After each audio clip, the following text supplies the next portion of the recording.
1. This also, among other things, may serve to keep thee from vainglory, if thou shalt consider that thou art now altogether incapable of the commendation of one, who all his life long, or from his youth at least, hath lived a philosopher's life. For both unto others, and to thyself especially, it is well known that thou hast done many things contrary to that perfection of life. Thou hast therefore been confounded in thy course, and henceforth it will be hard for thee to recover the title and credit of a philosopher, and to it also is thy calling and profession repugnant. If therefore thou dost truly understand what it is that is of moment indeed, as for thy fame and credit, take no thought or care for that. Let it suffice thee if all the rest of thy life, be it more or less, thou shalt live as thy nature requireth, or according to the true and natural end of thy making. Take pains therefore to know what it is that thy nature requireth, and let nothing else distract thee. Thou hast already had sufficient experience, that of those many things that hitherto thou hast erred and wandered about. Thou couldst not find happiness in any of them, not in syllogisms and logical subtleties, not in wealth, not in honour and reputation, not in pleasure, in none of all these. Wherein then is it to be found? In the practice of those things, which the nature of man, as he is a man, doth require.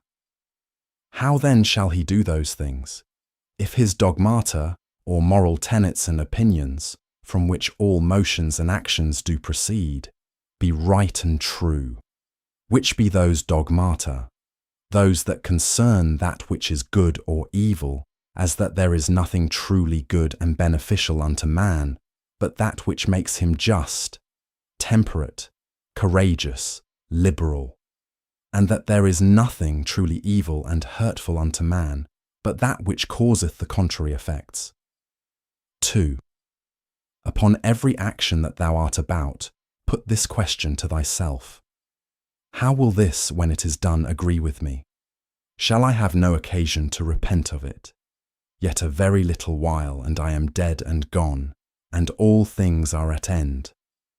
What then do I care for more than this, that my present action, whatsoever it be, may be the proper action of one that is reasonable, whose end is the common good, who in all things is ruled and governed by the same law of right and reason by which God himself is. 3. Alexander, Caius, Pompeius. What are these to Diogenes, Heraclitus, and Socrates? These penetrated into the true nature of things, into all causes and all subjects, and upon these did they exercise their power and authority. But as for those, as the extent of their error was, so far did their slavery extend. 4. What they have done, they will still do, although thou shouldst hang thyself. First, let it not trouble thee. For all things both good and evil come to pass according to the nature and general condition of the universe, and within a very little while all things will be at an end. No man will be remembered, as now of Africanus, for example, and Augustus it is already come to pass. Then, secondly, fix thy mind upon the thing itself, look into it, and remembering thyself, that thou art bound nevertheless to be a good man, and what it is that thy nature requireth of thee, as thou art a man, be not diverted from what thou art about, and speak that which seemeth unto thee most just. Only speak it kindly, modestly, and without hypocrisy. V. That which the nature of the universe doth busy herself about is. That which is here, to transfer it thither, to change it, and thence again to take it away, and to carry it to another place. So that thou needest not fear any new thing. For all things are usual and ordinary, and all things are disposed by equality. 6. Every particular nature hath content, when in its own proper course it speeds. A reasonable nature doth then speed, when first in matter of fancies and imaginations it gives no consent to that which is either false uncertain. Secondly, when in all its motions and resolutions it takes its level at the common good only, and that it desireth nothing, and flieth from nothing, but what is in its own power to compass or avoid. And lastly, when it willingly and gladly embraceth whatsoever is dealt and appointed unto it by the common nature, for it is part of it, even as the nature of any one leaf is part of the common nature of all plants and trees. But that the nature of a leaf is part of a nature both unreasonable and unsensible, and which in its proper end may be hindered, or which is servile and slavish, whereas the nature of man is part of a common nature which cannot be hindered, and which is both reasonable and just. From whence also it is that according to the worth of everything she doth make such equal distribution of all things, as of duration, substance form, operation, and of events and accidents. But herein consider not whether thou shalt find this equality in everything absolutely and by itself, but whether in all the particulars of some one thing taken together, and compared with all the particulars of some other thing, and them together likewise. 7. Thou hast no time nor opportunity to read. What then? Hast thou not time and opportunity to exercise thyself, not to wrong thyself, to strive against all carnal pleasures and pains, and to get the upper hand of them, to contemn honour and vainglory, and not only, not to be angry with them, whom towards thee thou doest find unsensible and unthankful, but also to have a care of them still, and of their welfare. 8. Forbear henceforth to complain of the trouble of a courtly life, either in public before others, or in private by thyself. 9. Repentance is an inward and self-reprehension for the neglect or omission of somewhat that was profitable. Now whatsoever is good is also profitable, and it is the part of an honest virtuous man to set by it, and to make reckoning of it accordingly. But never did any honest virtuous man repent of the neglect or omission of any carnal pleasure. No carnal pleasure then is either good or profitable. X. This, what is it in itself and by itself according to its proper constitution? What is the substance of it? What is the matter or proper use? What is the form or efficient cause? What is it for in this world, and how long will it abide? Thus must thou examine all things that present themselves unto thee. 11. When thou art hard to be stirred up and awaked out of thy sleep, admonish thyself and call to mind that, to perform actions tending to the common good, is that which thine own proper constitution, and that which the nature of man do require. But to sleep is common to unreasonable creatures also. And what more proper and natural, yea, what more kind and pleasing, than that which is according to nature? 12. As every fancy and imagination presents itself unto thee, consider, if it be possible, the true nature and the proper qualities of it, and reason with thyself about it. 13. At thy first encounter with anyone, say presently to thyself, this man, what are his opinions concerning that which is good or evil? As concerning pain, pleasure, and the causes of both, concerning honour and dishonour, concerning life and death, thus and thus. Now if it be no wonder that a man should have such and such opinions, how can it be a wonder that he should do such and such things? I will remember then that he cannot but do as he doth, holding those opinions that he doth. Remember that as it is a shame for any man to wonder that a fig tree should bear figs, so also to wonder that the world should bear anything, whatsoever it is, which in the ordinary course of nature it may bear. To a physician also and to a pilot, it is a shame either for the one to wonder that such and such a one should have an ague, or for the other that the winds should prove contrary. 14. Remember that to change thy mind upon occasion and to follow him that is able to rectify thee is equally ingenuous as to find out at the first what is right and just without help. For of thee nothing is required, Tai, is beyond the extent of thine own deliberation and jun, merit, and of thine own understanding. 15. If it were thine act and in thine own power, wouldest thou do it?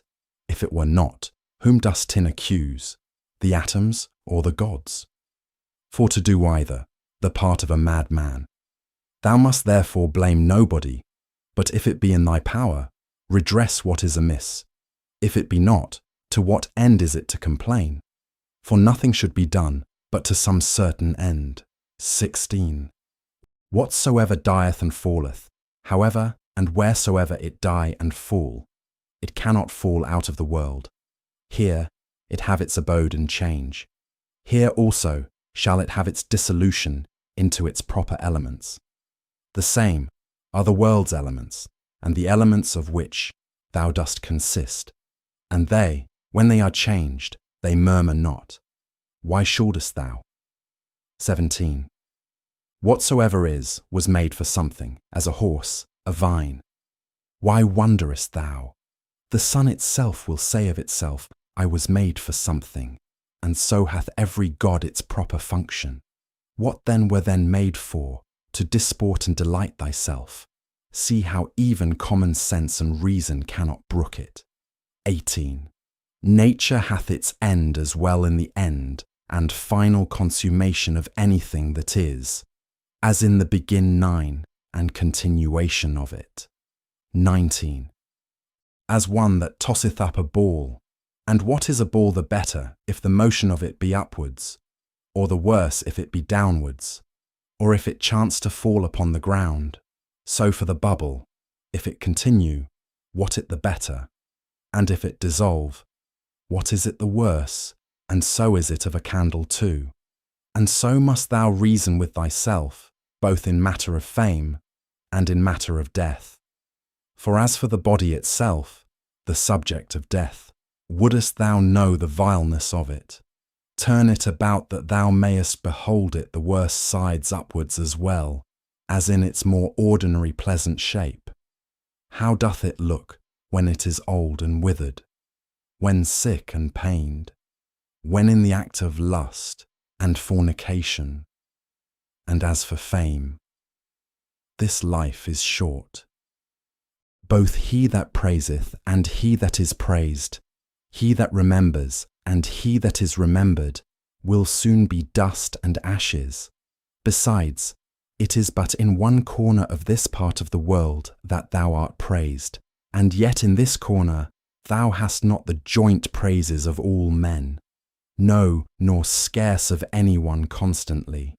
And yet the whole earth itself, what is it but as one point in regard of the whole world? 20. That which must be the subject of thy consideration is either the matter itself, or the dogma, or the operation, or the true sense and signification. 21. Most justly have these things happened unto thee. Why dost not thou amend? Oh, but thou hadst rather become good tomorrow than to be so today. 22. Shall I do it? I will, so the end of my action be to do good unto men. Doth anything by way of cross or adversity happen unto me? I accept it with reference unto the gods and their providence, the fountain of all things, from which whatsoever comes to pass doth hang and depend. 23. By one action judge of the rest. This bathing which usually takes up so much of our time, what is it? Oil, sweat, filth, or the swords of the body? An excrementitious viscosity. The excrements of oil and other ointments used about the body and mixed with the sordors of the body, all base and loathsome, and such almost is every part of our life, and every worldly object. 24. Lucilla buried Verus, then was Lucilla herself buried by others, so Secunda Maximus, then Secunda herself. So Epitincanus, Diotimus, then Epitincanus himself. So Antoninus Pius, Faustina his wife, then Antoninus himself. This is the course of the world. First Celer, Adrianus, then Adrianus himself, and those austere ones, those that foretold other men's deaths, those that were so proud and stately, where are they now? Those austere ones I mean, such as were Charax, and Demetrius the Platonic, and Eudaemon, and others like unto those. They were all but for one day, all dead and gone long since. Some of them no sooner dead than forgotten. Others soon turned into fables. Of others, even that which was fabulous is now long since forgotten. This thereafter thou must remember, that whatsoever thou art compounded of shall soon be dispersed, and that thy life and breath or thy soul shall either be no more, or shall ranslated, S.P., and appointed to some certain place and station. 25. The true joy of a man is to do that which properly belongs unto a man.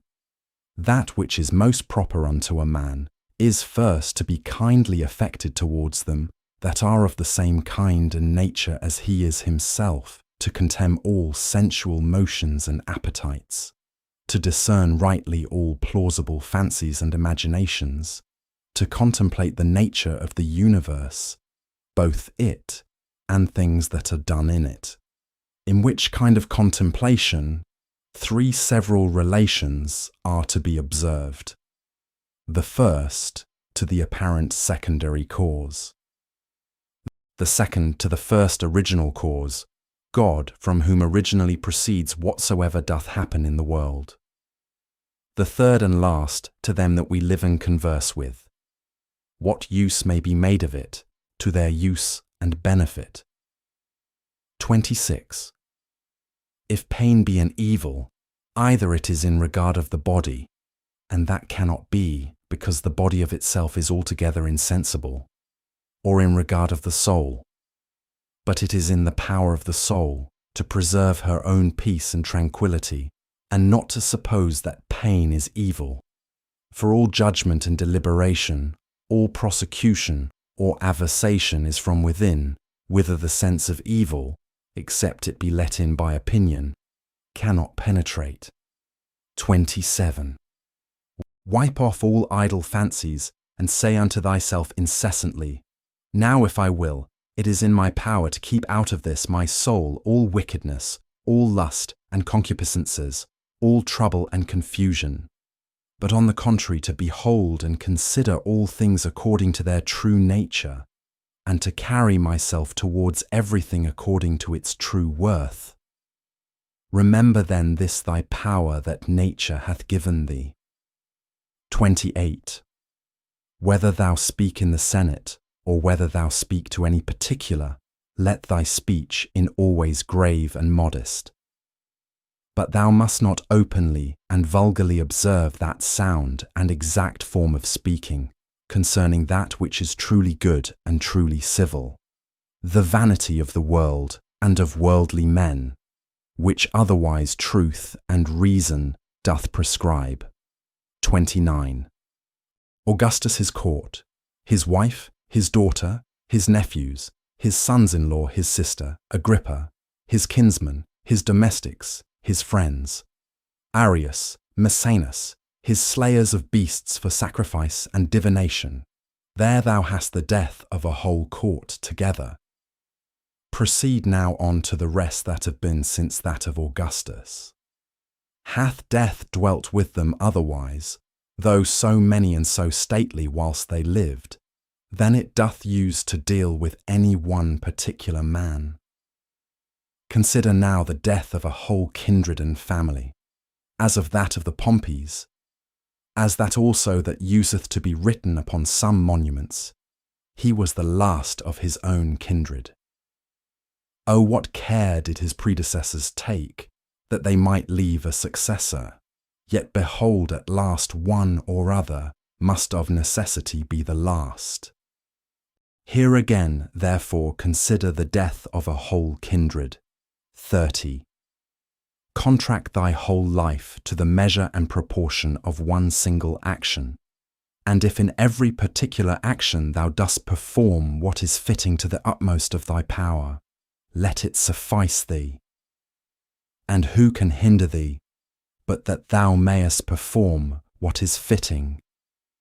But there may be some outward let and impediment, not any that can hinder thee, but that whatsoever thou dost, thou may do it justly, temperately, and with the praise of God. Yea, but there may be somewhat, whereby some operation or other of thine may be hindered. And then, with that very thing that doth hinder, thou mayest he well pleased. And so by this gentle and equanimous conversion of thy mind unto that which may be, instead of that which at first thou didst intend, in the room of that former action there succeedeth another, which agrees as well with this contraction of thy life that we now speak of. 31. Receive temporal blessings without ostentation when they are sent, and thou shalt be able to part with them with all readiness and facility when they are taken from thee again. 32. If ever thou sawest either a hand or a foot or a head lying by itself, in some place or other, as cut off from the rest of the body, such must thou conceive him to make himself, as much as in him lieth, that either is offended with anything that is happened, whatsoever it be, and as it were divides himself from it, or that commits anything against the natural law of mutual correspondence and society among men, or he that commits any act of uncharitableness. Whosoever thou art such, thou art cast forth I know not whither out of the general unity, which is according to nature. Thou went born indeed apart, but now thou hast cut thyself off. However, herein is matter of joy and exultation, that thou mayest be united again. God hath not granted it unto any other part, that once separated and cut off, it might be reunited and come together again. But behold, that goodness, how great and immense it is, which hath so much esteemed man, as at first he was so made that he needed not, except he would himself, have divided himself from the whole. So once divided and cut off, it hath so provided and ordered it, that if he would himself, he might return, and grow together again, and be admitted into its former rank and place of a part, as he was before. 33. As almost all her other faculties and properties the nature of the universe hath imparted unto every reasonable creature, so this in particular we have received from her, that as whatsoever doth oppose itself unto her, and doth withstand her in her purposes and intentions, she doth, though against its will and intention, bring it about to herself, to serve herself of it in the execution of her own destinated ends. And so by this though not intended cooperation of it with herself, makes it part of herself, whether it will or no. So may every reasonable creature, what crosses and impediments soever it meets with in the course of this mortal life, it may use them as fit and proper objects, to the furtherance of whatsoever it intended and absolutely proposed unto itself as its natural end and happiness. 34. Let not the general representation unto thyself of the wretchedness of this our mortal life trouble thee. Let not thy mind wander up and down, and heap together in her thoughts the many troubles and grievous calamities which thou art as subject unto as any other. But as everything in particular doth happen, put this question unto thyself, and say, what is it that in this present matter seems unto thee so intolerable, for thou wilt be ashamed to confess it? Then upon this presently call to mind, that neither that which is future, nor that which is past can hurt thee, but that only which is present, and that also is much lessened if thou dost lightly circumscribe it. And then check thy mind if for so little a while, a mere instant, it cannot hold out with patience. 35. What? Are either Panthea or Pergamus abiding to this day by their masters' tombs, or either Chabrias or Diotimus by that of Adrianus? O foolery! For what if they did, would their masters be sensible of it? Or if sensible, would they be glad of it? Or if glad, were these immortal? Was not it appointed unto them also, both men and women, to become old in time, and then to die? And these once dead, what would become of these former? And when all is done, what is all this for, but for a mere bag of blood and corruption? 36. If thou beest quick-sighted, be so in matter of judgment, and best discretion, saith he. 37. In the whole constitution of man, I see not any virtue contrary to justice, whereby it may be resisted and opposed, but one whereby pleasure and voluptuousness may be resisted and opposed, I see continence. 38. If thou canst but withdraw conceit and opinion concerning that which may seem hurtful and offensive, thou thyself art as safe may be. Thou thyself. And who is that? Thy reason. Yea, but I am not reason. Well, be it so. However, let not thy reason or understanding admit of grief, and if there be anything in thee that is grieved, let that, whatsoever it be, conceive its own grief if it can. 39. That which is a hindrance of the senses is an evil to the sensitive nature. That which is a hindrance of the appetitive and prosecutive faculty is an evil to the sensitive nature. As of the sensitive, so of the vegetative constitution, whatsoever is a hindrance unto it is also in that respect an evil unto the same. And so likewise, whatsoever is a hindrance unto the mind and understanding must needs be the proper evil of the reasonable nature. Now apply all those things unto thyself. Do either pain or pleasure seize on thee? Let the senses look to that. Hast thou met with some obstacle or other in thy purpose and intention? If thou didst propose without due reservation and exception, now hath thy reasonable part received a blow indeed. But if in general thou didst propose unto thyself whatsoever might be, thou art not thereby either hurt nor properly hindered. For in those things that properly belong unto the mind, she cannot be hindered by any man. It is not fire, nor iron, nor the power of a tyrant, nor the power of a slandering tongue, nor anything else that can penetrate into her. 40. If once round and solid, there is no fear that ever it will change. 41. Why should I grieve myself, who never did willingly grieve any other? One thing rejoices one, and another thing another. As for me, this is my joy, if my understanding be right and sound, as neither averse from any man, nor refusing any of those things, which as a man I am subject unto. If I can look upon all things in the world meekly and kindly, accept all things, and carry myself towards everything according to the true worth of the thing itself. 42. This time that is now present, bestow thou upon thyself. They that rather hunt for fame after death do not consider that those men that shall be hereafter will be even such as these whom now they can so hardly bear with. And besides, they also will be mortal men.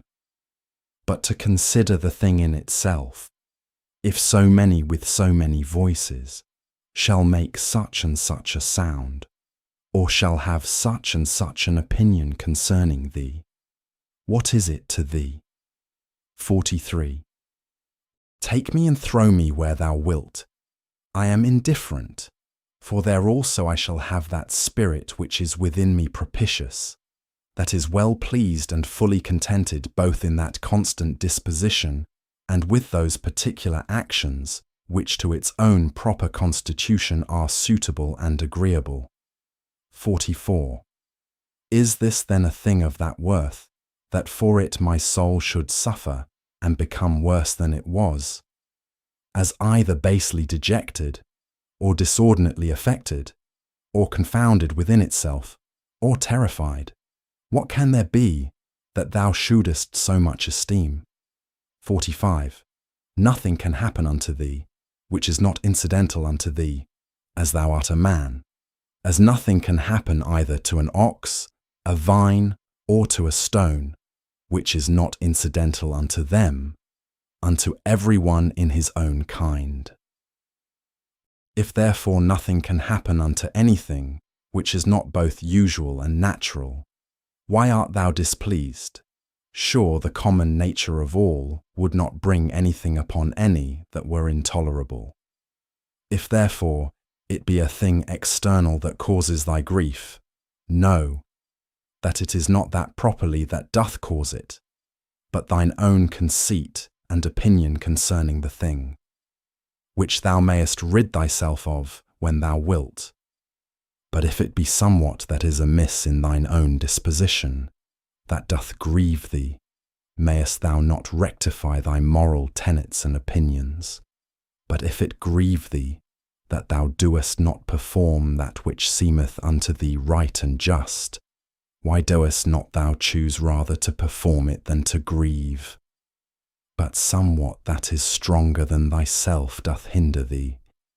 Let it not grieve thee then, if it be not thy fault that the thing is not performed.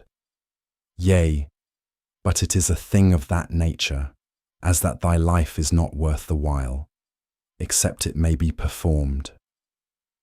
If it be so, upon condition that thou be kindly and lovingly disposed towards all men, thou mayest be gone.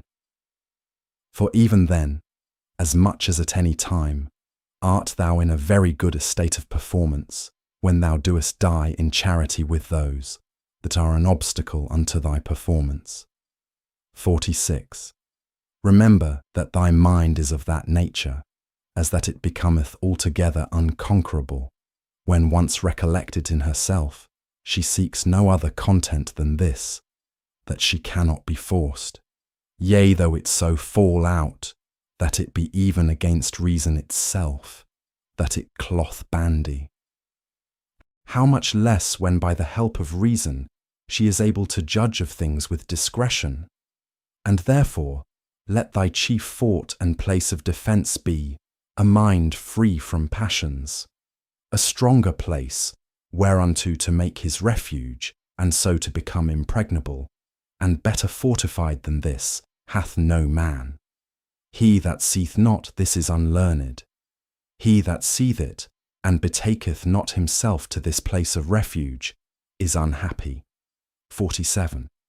Keep thyself to the first bare and naked apprehensions of things, as they present themselves unto thee, and add not unto them.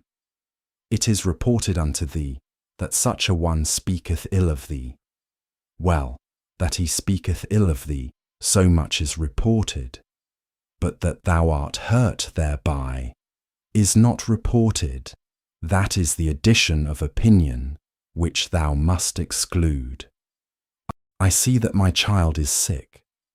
That he is sick, I see. But that he is in danger of his life also, I see it not.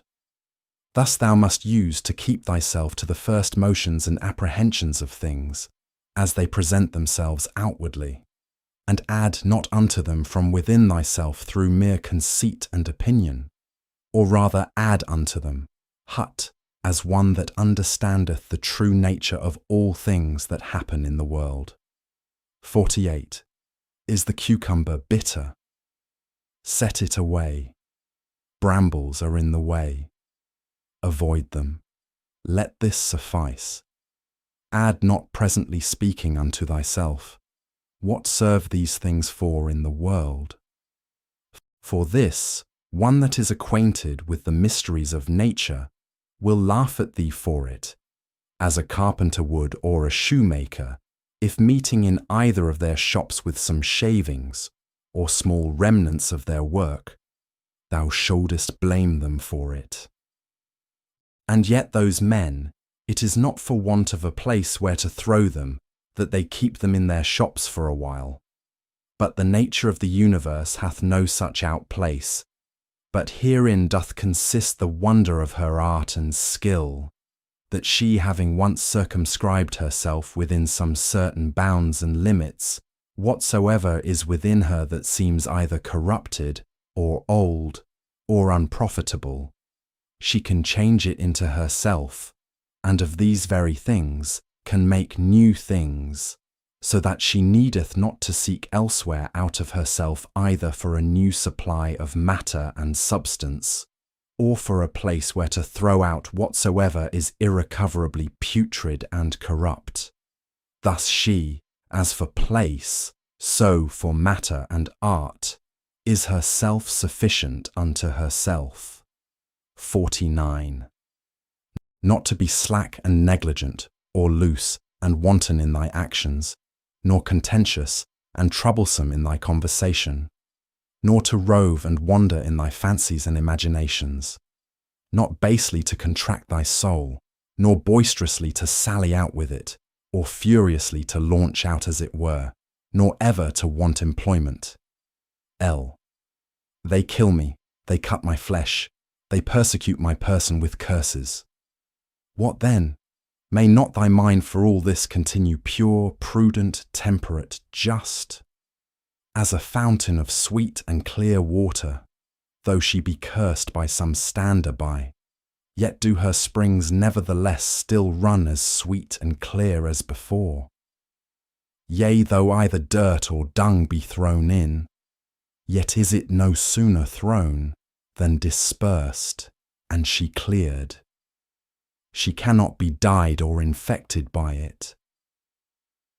What then must I do, that I may have within myself an overflowing fountain, and not a well? Beget thyself by continual pains and endeavours to true liberty with charity, and true simplicity and modesty. 51.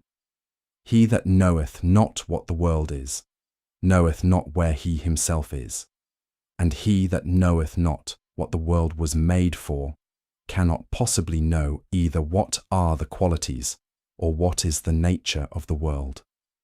Now he that in either of these is to seek for what he himself was made is ignorant also.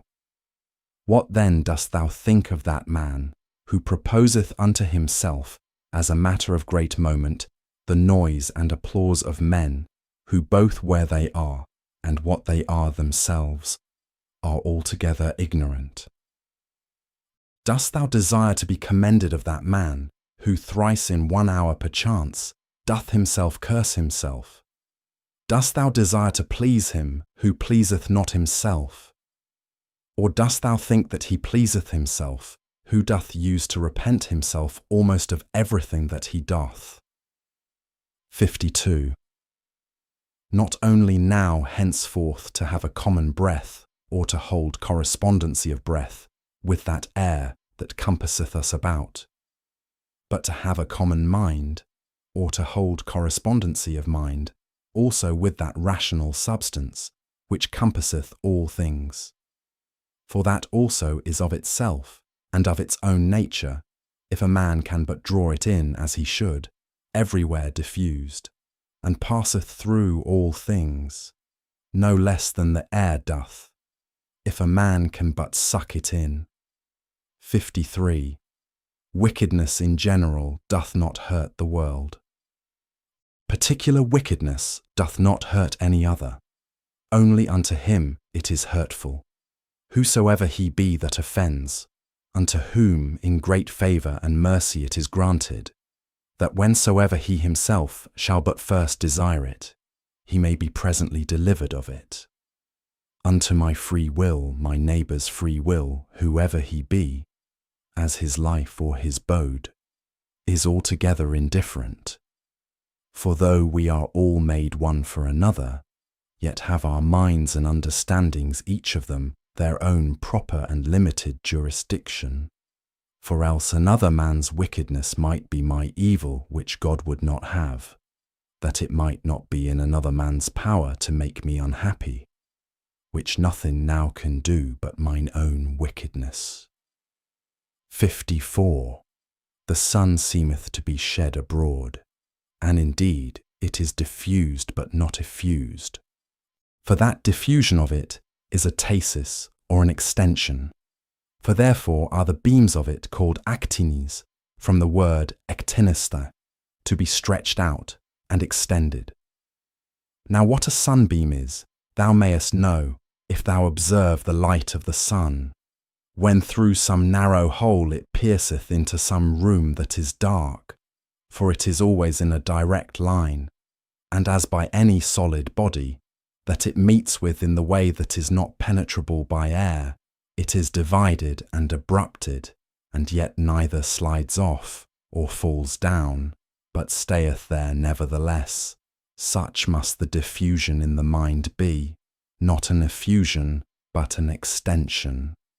What obstacles and impediments soever she meeteth within her way, she must not violently, and by way of an impetuous onset, light upon them. Neither must she fall down, but she must stand, and give light unto that which doth admit of it. For as for that which doth not, it is its own fault and loss, if it bereave itself of her light. 55.